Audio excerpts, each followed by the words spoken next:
બાવકા શિવ મંદિર. હવે બાવકા શિવ મંદિર ક્યાં આવેલું છે? દાહોદની અંદર આવેલું છે.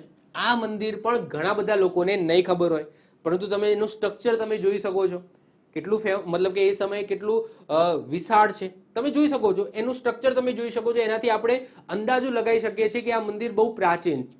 ઓકે, તો બાવકા શિવ મંદિર તમને ક્યાં જોવા મળશે? દાહોદની અંદર જોવા મળશે.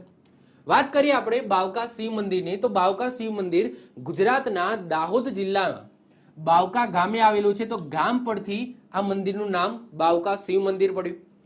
આ મંદિર દાહોદથી 14 કિલોમીટરના અંતરે આવેલા ચાંદાવાડા ગામની પાસેના હીરલાવ તળાવ નજીક એક નાની ટેકરી ઉપર આવેલું છે. એનું બાંધકામ સોલંકી વંશના છેલ્લા શાસક ભીમદેવ બીજાના શાસનકાળ દરમિયાન કરવામાં આવ્યું હતું. અહીંથી મળી આવેલો એક શિલાલેખ સંવત ઈસવીસન 1234 નો છે. એટલે કે તમે જોઈ શકો છો કે આ સોલંકી કાળનો છે. મોટા ભાગના જે સ્થાપત્યો છે એ આપણા ગુજરાતના સુવર્ણ યુગ સોલંકી યુગના છે. તો સોલંકી યુગના છેલ્લા શાસક ભીમદેવ બીજાએ આ મંદિરનું નિર્માણ કરાવ્યું હતું. આગળ વાત કરીએ કે દંતકથા અનુસાર આ મંદિર એક દેવદાસીએ એક જ રાતની અંદર બનાવ્યું હતું એવી દંતકથા છે. મોહમ્મદ ગઝનવીએ મંદિરને નુકસાન પહોંચાડ્યું હતું. કેટલાક વર્ષો સુધી આ મંદિર ઉપેક્ષિત રહ્યું હતું અને તેની ઘણી કલાકૃતિઓ છે એ ચોરાઈ ગઈ હતી. આ મંદિર રાષ્ટ્રીય મહત્વના સ્મારક તરીકે જાહેર કરવામાં આવ્યું છે અને પુરાતત્વ વિભાગ વડે 2009માં આ મંદિરનું સમારકામ કરાવે છે. અત્યારે વાત કરીએ કે આ મંદિરના ગર્ભગૃહની અંદર તમને શિવલિંગ જોવા મળશે અને શિવ ભગવાનની અત્યારે પૂજા પણ થાય છે.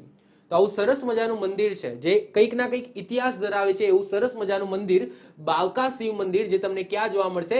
દાહોદની અંદર જોવા મળશે. દાહોદની અંદર બાવકા ગામે તમને આ મંદિર જોવા મળશે. તો કોઈક વખત દાહોદ જાઓ તો આ મંદિરની ખાસ કરીને મુલાકાત લેજો. અહીંયા હું જેટલા પણ મંદિરો ચલાવું છું એના જિલ્લા યાદ રાખજો અને જ્યારે પણ એ જિલ્લાની મુલાકાતે જાઓ તો આ મંદિરોની મુલાકાત લેવાનું ભૂલતા નહીં. ઓકે, ચલો, તો આ આપણે યાદ રાખીશું. હજુ બાકી છે, હજુ આ મંદિરની વિશેષતાઓ બાકી છે.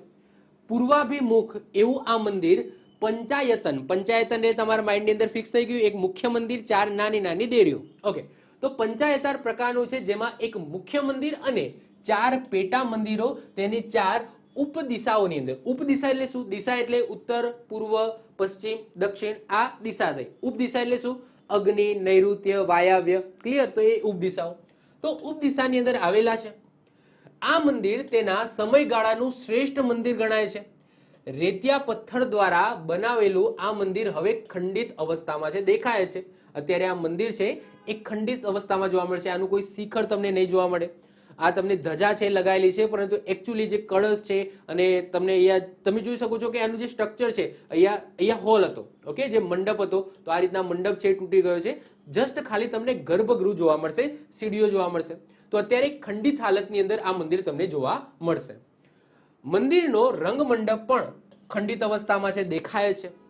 શિખર પરની કોતરણી મિયાણી મંદિરની વાત કરીશું આપણે તો મિયાણી મંદિર જેવી છે.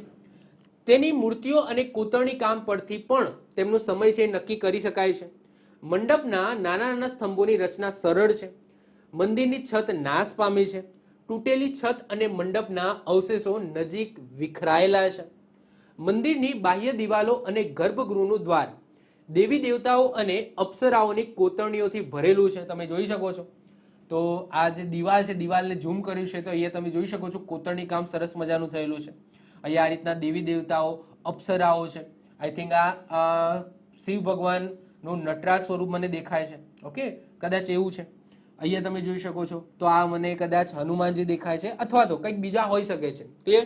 પણ પહેલી નજરે મને એવું લાગે છે. ઓકે, તો અપ્સરાઓ અને દેવી દેવતાઓ છે એમની કોતરણી કામ ધરાવે છે.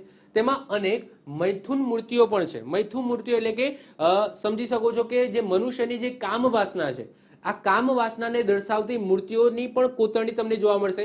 જેમ કે ખજુરાહોમાં છે. તમને ખજુરાહોમાં મંદિરની અંદર જોશો તો એની બહારની દિવાલ છે એમાં મનુષ્યની કામ વાસના છે એને લગતા તમને કોતરણી કામ જોવા મળશે. એટલા જ માટે આ જે મંદિર છે એને ગુજરાતના ખજુરાહોનું ઉપનામ મળ્યું છે.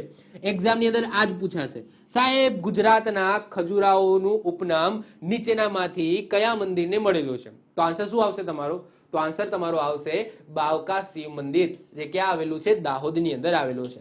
આવી જ રીતના ઓછા સમયની અંદર મહત્વપૂર્ણ નોલેજ મેળવવા માટે અને મને સપોર્ટ કરવા માટે આજે જ આપણી યુટ્યુબ ચેનલ ટીચિંગ કિશન ક્લિપને સબસ્ક્રાઇબ કરો.